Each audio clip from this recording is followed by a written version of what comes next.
Okay, good morning, class.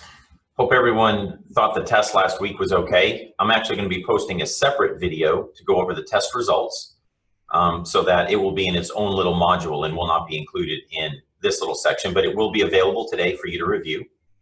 So what we're going over today is entrepreneurial leadership, and I call this first module kind of the basics, and we use some embedded videos and some other things to help get you guys an understanding of what, from my perspective, I believe is important from an entrepreneurial leadership perspective. If you think back through kind of the semester and what we've covered so far from blocks of exams, our first exam kind of covered all of this introduction stuff, right? Like, what is an entrepreneurial mindset? What is networking? What are some of the things that you have to do? What makes up a good idea? Then we did a whole block on needs analysis and customer validation. Does your idea work? You know, do customers think that you might have something worthwhile worth talking about? Then we jumped into the numbers and pricing, which was your last test, and how do I fund my idea? That was the test you just had. So if you think about it from a what you need to learn perspective, you've kind of got an idea, you understand now how to do the numbers on it, you understand how to validate it. Now what we're actually going to transition a little bit into is, well, how do I, what are some of the personal characteristics or personal traits that I need to have to actually be able to run a business effectively? And so that's what this whole next block is going to be about, kind of leadership things, accountability things, responsibility things, a little bit on ethics, and then we're going to talk about how you would put together maybe a presentation and a little bit of work on just some overview stuff like legal, accounting, and I actually call it kind of other stuff you might need to know about. Then you'll have an exam on this block, which will then lead you in to your final. So again, I know that this COVID-19 stuff has certainly made situations challenging, and I appreciate everyone kind of bearing with us as we try to learn through videos. I will try to keep it as interesting and exciting as possible. If you think about entrepreneurial leadership, right now might be probably one of the more challenging times for entrepreneurs when it comes to leadership. If you think about it, the economy was roaring going through the end of last year and entering this year, and all sorts of businesses were just doing really, really well. And then something totally uncontrollable enters your landscape. And that uncontrollable thing that entered the business landscape was a health situation. Most business owners have very little ability to actually control that entering their environment, their business environment. And then if you think about it, government then came in and said, not only do you have these potential health challenges, but now government is saying, we're going to shut cities down, we're going to shut states down. The federal guidelines now are that we're going to kind of keep everything closed through April 30th. For a small businessman, even large business people, this is a massive challenge. And if anything else is going to stretch entrepreneurial leadership and their ability to be good leaders to kind of new levels. I think when you listen to this next TED Talk that I have, you'll understand kind of why I've inserted it in here from a timeliness perspective.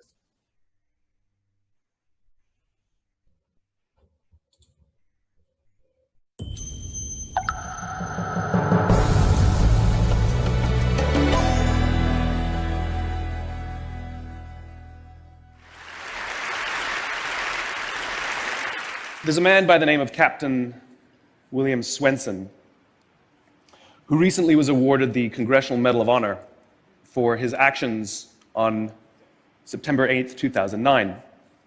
On that day, a column of American and Afghan troops were making their way through a part of Afghanistan to help protect a group of government officials, a group of Afghan government officials who'd be meeting with some local village elders. The column came under ambush and was surrounded on three sides. And amongst many other things, Captain Swenson was recognized for running into live fire to rescue the wounded and pull out the dead. One of the people he rescued was a sergeant, and he and a comrade were making their way to a medevac helicopter. And what was remarkable about this day is, by sheer coincidence, one of the medevac medics happened to have a GoPro camera on his helmet and captured the whole scene on camera. It shows Captain Swenson and his comrade bringing this wounded soldier who'd received a gunshot to the neck. They put him in the helicopter, and then you see Captain Swenson bend over and give him a kiss before he turns around to rescue more.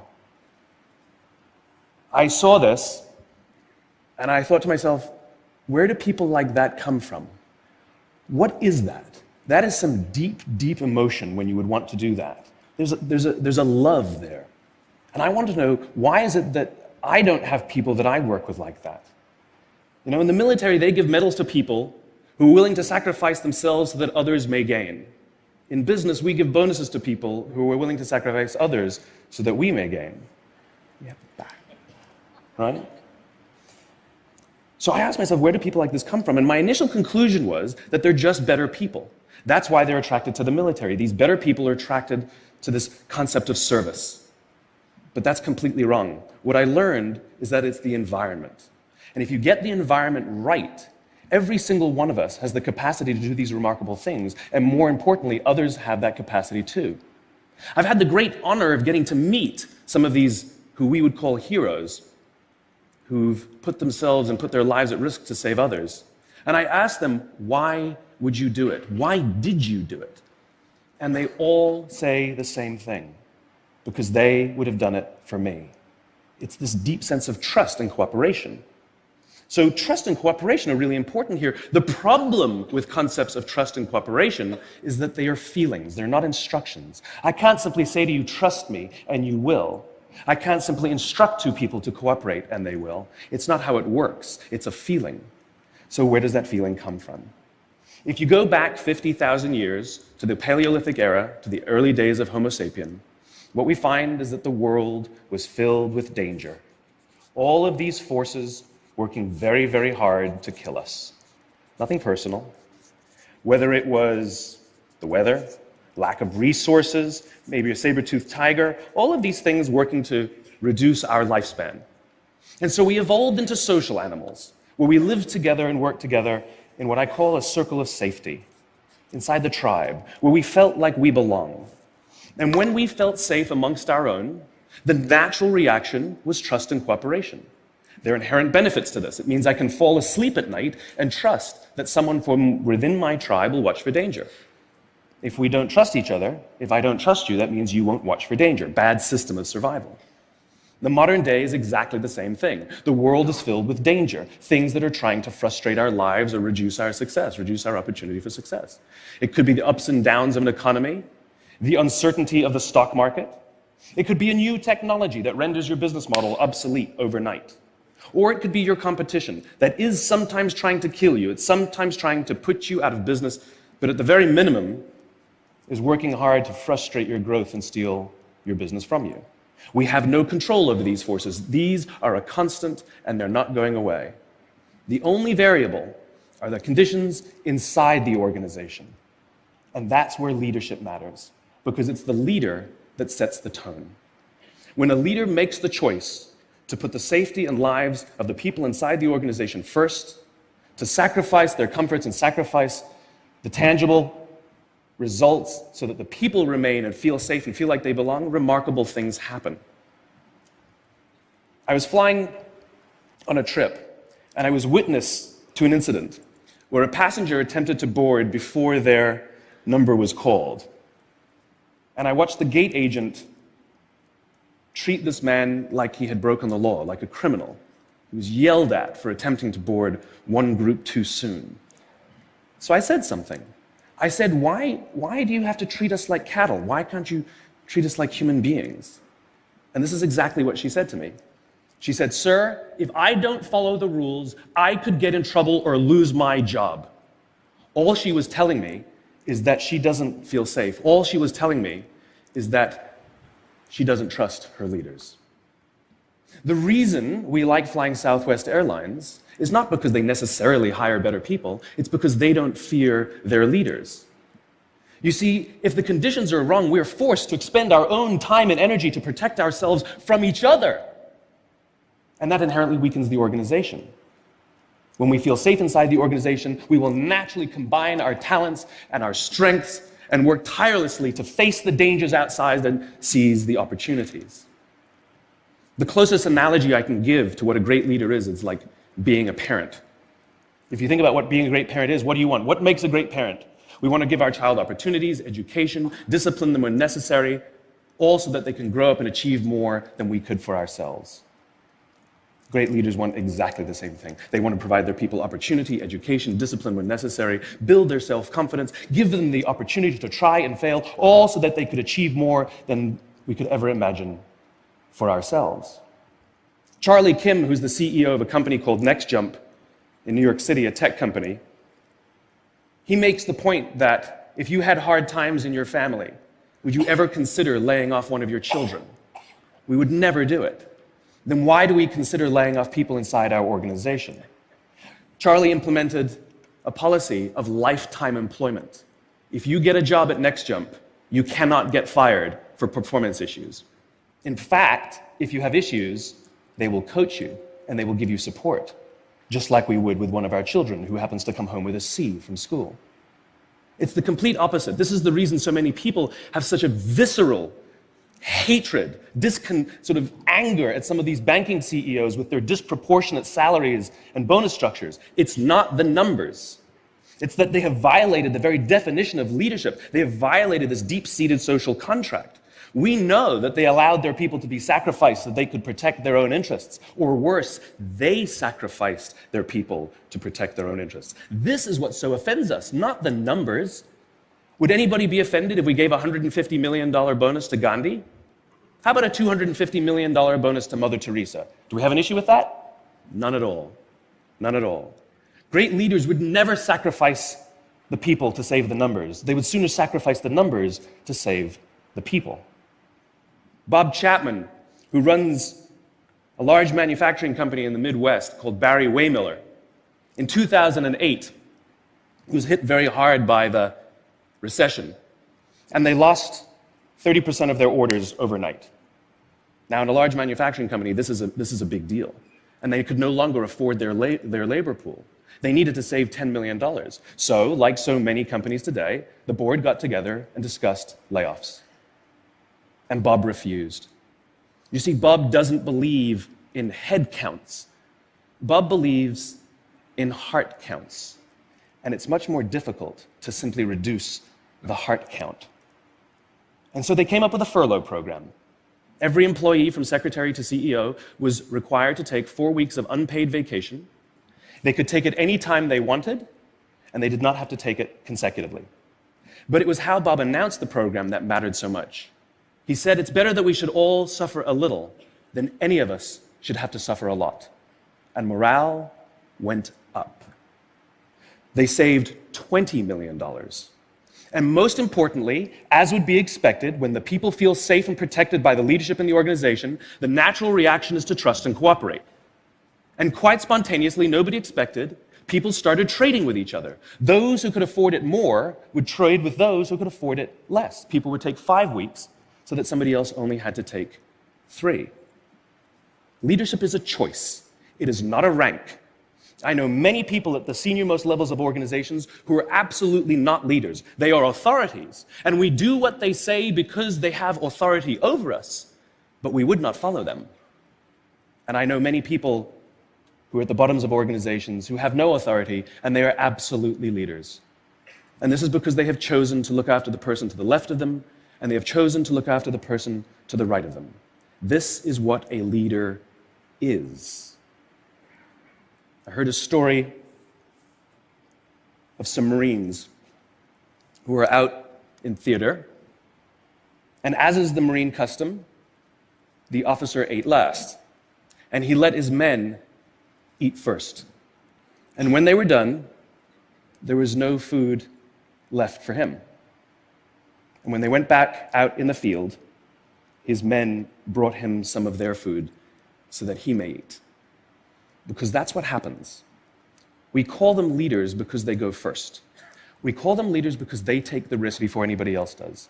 We call them leaders because they will choose to sacrifice so that their people may be safe and protected, and so their people may gain. And when we do, the natural response is that our people will sacrifice for us. They will give us their blood and sweat and tears to see that their leader's vision comes to life. And when we ask them, why would you do that? Why would you give your blood and sweat and tears for that person? They all say the same thing. Because they would have done it for me. And isn't that the organization we would all like to work in? Thank you very much. Thank you. Thank you.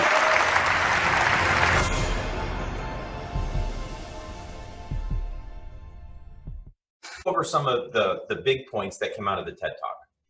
Number one, he talked about that environment really matters. It's not about the people. Remember, his first hypothesis was, oh, these must be better people.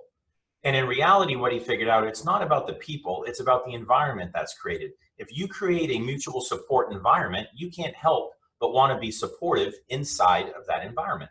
And so try to think of places where you've in your past had someone else's back or thought there's no way I'm going to let that person be in that alone. Whether that was on a sports team you were in where you worked really, really hard to make sure that you didn't let down a teammate, whether that was in a band where you said, you know what, right now I'm struggling with this piece of music and I'm not going to be the one who stands out and makes our band sound bad or our marching band sound bad because I can't figure out my part of it. Whether that is in a dance troupe where you are struggling with a couple of dance steps or you can't learn it, but you're like, I'm going to learn this because I don't want to let the group down. All of us at times in our lives have already been in some sort of environment that is this mutually supportive, everybody's in it together environment.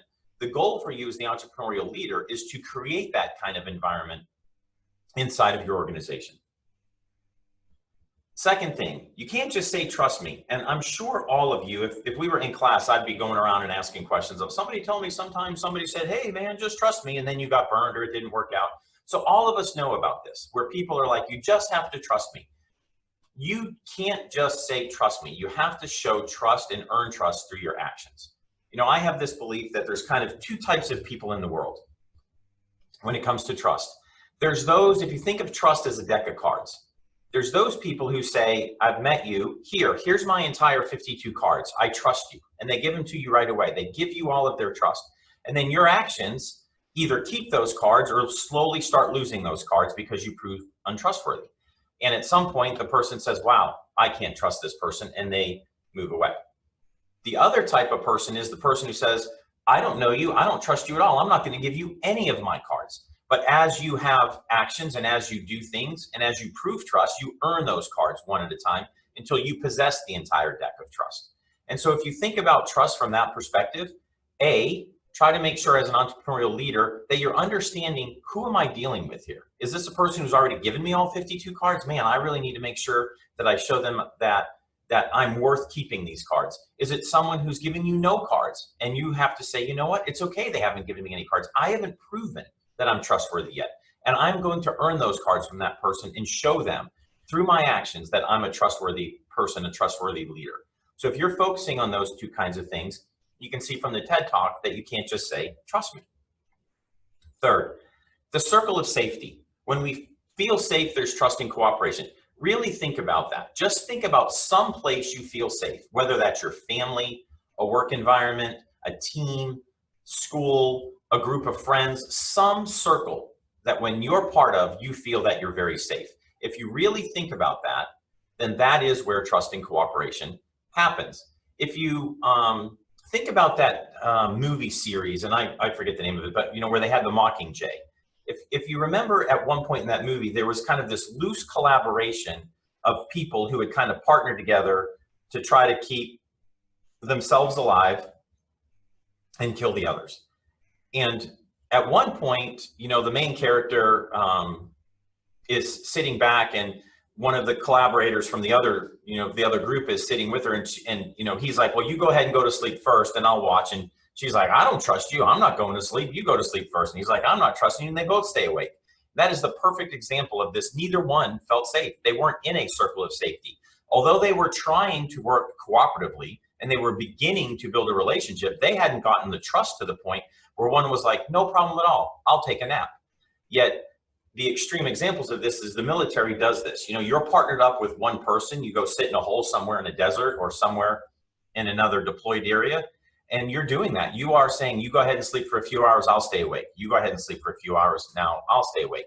And that's because you've got this circle of safety. You have this trust bond that you're like, I know this person has my back and will wake me if there's a problem. And so figuring out that circle of safety is pretty important. He really talks about when leaders make a choice to put employees first, these great things can happen.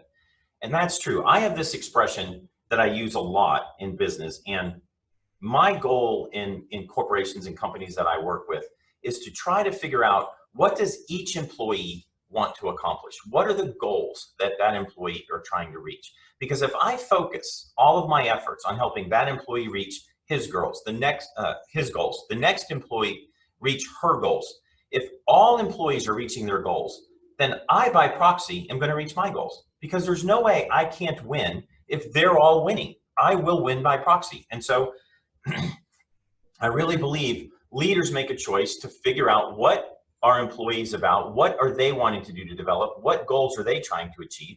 And when you pour yourself into helping them do that, then you by proxy just will win, because you can't help but win when everyone around you and the team you're on is winning. Kind of like parents, this next piece is pretty important. Discipline when necessary to help an achievement like parents. He talked about this, right? You have to discipline.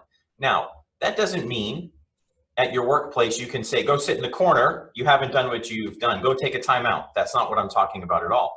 But this is going to get talked about further on in our module, but we're going to talk about, this is where accountability comes in.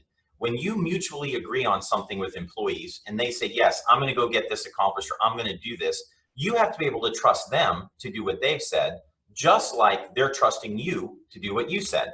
So it works both ways. If they're not going to get there, you might have to apply a little discipline. That discipline is accountability.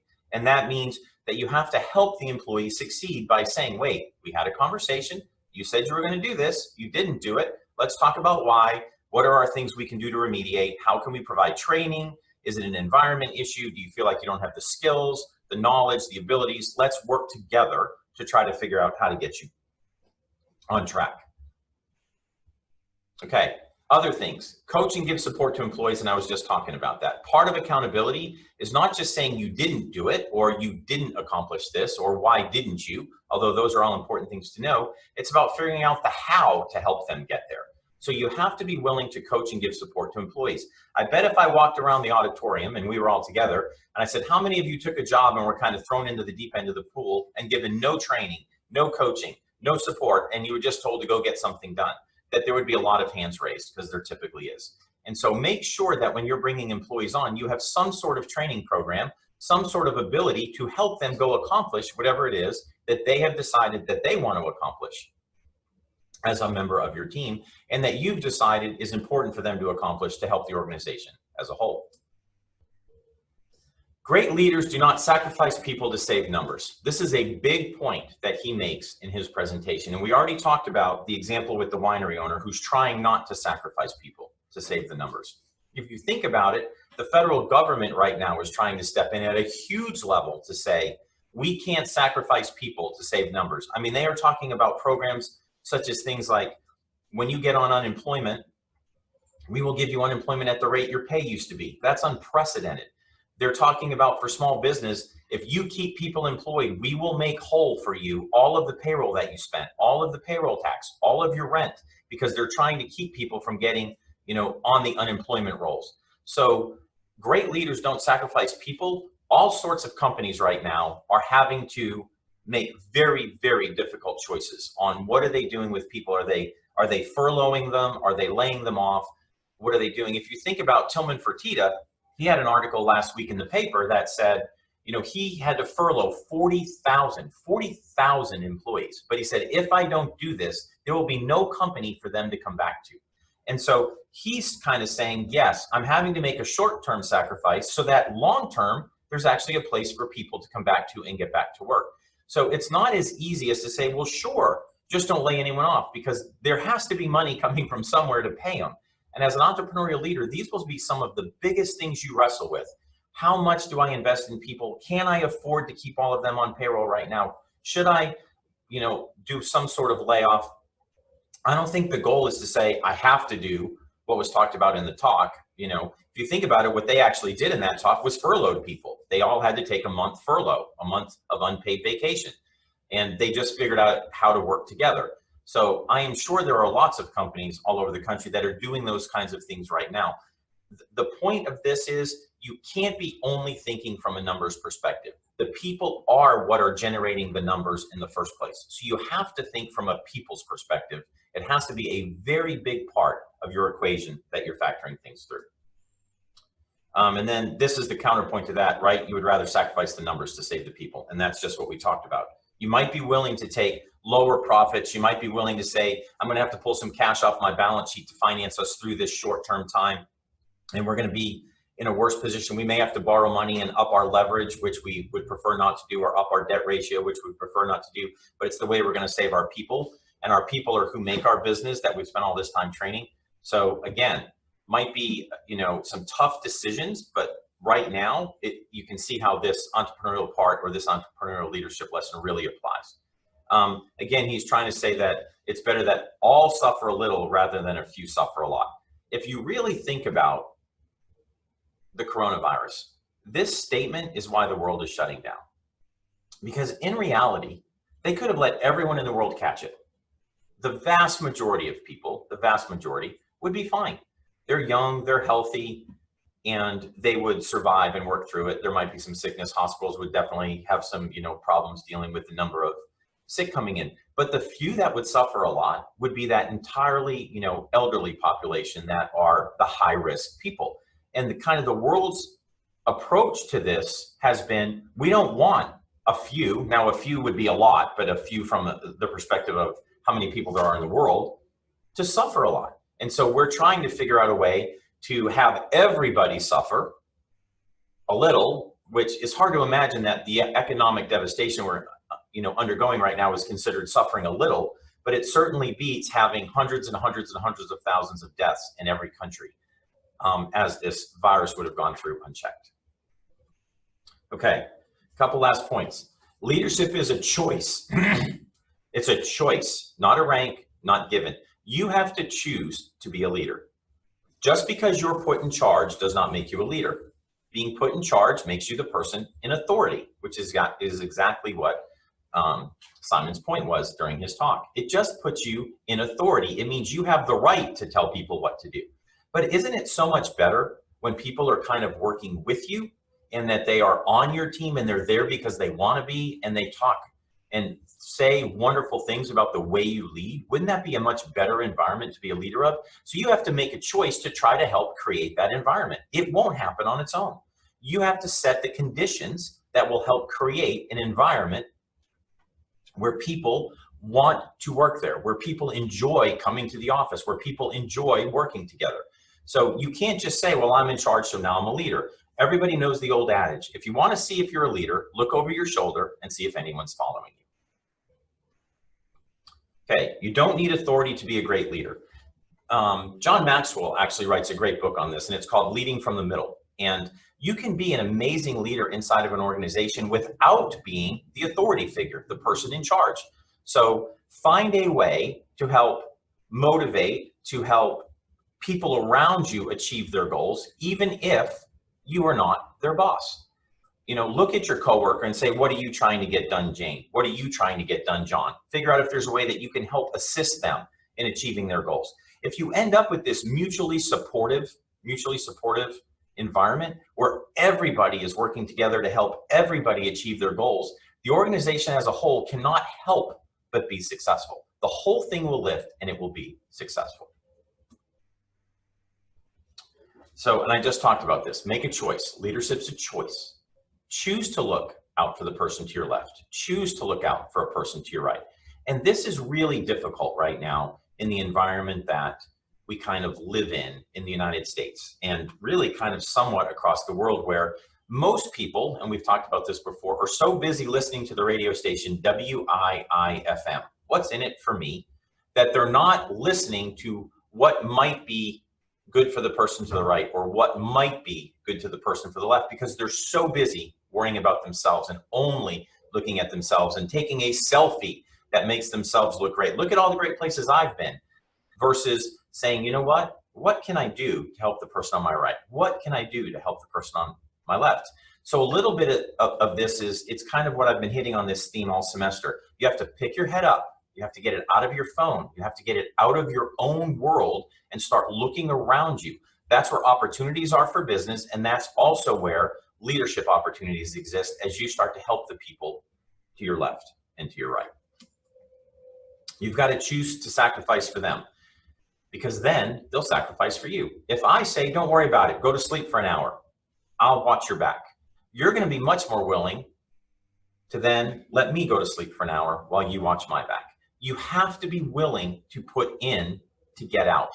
You can't just continually be in an environment of, well, somebody owes me, of taking, well, I was this, or I was that, or I didn't have the right opportunity, or I wasn't given the same advantages as somebody else, or I'm just not smart in math, or I'm not smart in English, or I can't write a paper, or if that science stuff, oh my gosh, it blows my mind.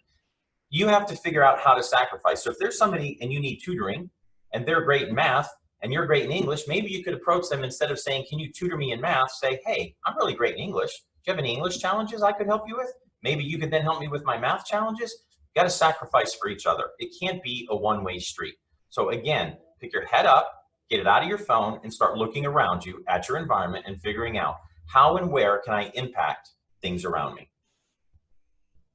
We just talked about that. If you don't, why would they give up anything for you? If all you're doing is taking, how long do you think before people are tired of giving to you? At some point, they're going to get tired of it being a one-way street. Okay, that's all I have for today's class. Hopefully you guys will have some points to think about on this. I will have another video posted where we talk about the, as I said at the beginning, where I'm going to go over your class grades from the last test. It'll just be its own little video snippet. My final parting point would be, I looked at the statistics from the first set of videos I posted, and while I was very happy to see that the vast majority of you opened them, I was a little stumped to figure out how most of you could watch them in under 6 minutes, because that was the average time of viewing. So I am going to be increasing the number of questions that come on tests out of the videos, things that aren't on the slides, so that I can ensure you guys are actually getting the entire learning opportunity. So please feel free, as usual, to email me, send me questions, anything that you have. I appreciate all of you guys bearing with us as we learn in this different environment of 100% online learning. And as usual, I miss you guys from class. Have a great day.